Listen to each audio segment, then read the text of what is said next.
Hello viewers, నేను మీ doctor Hariprasad, రూపా orthopaedic hospital, Vijayawada. మోకాళ్ళ మార్పిడి తర్వాత మెట్లు ఎక్కొచ్చా, కింద కూర్చోవచ్చా, సైకిల్ తొక్కవచ్చా, వాకింగ్ చేయవచ్చా అనేటువంటి సందేహాలు చాలా మందిలో ఉన్నాయి.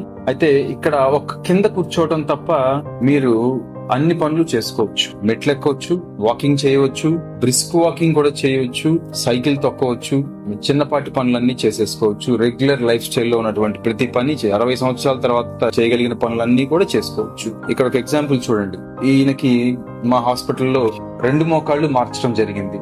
ఈయన ఫ్యాక్టరీలో, నార్త్ ఇండియాలో ఫ్యాక్టరీలో పనిచేస్తూ ఉంటాడు. ఇప్పుడు ఆయన రోజుకి కనీసం ఒక 6 నుంచి 7 సార్లు 2-3 ఫ్లోర్లు మెట్లెక్కి దిగుతూ ఆయన పని ఆయన చేసుకోగలుగుతున్నారు, వ్యాయామాలు చేసుకుంటూ ఉన్నారు.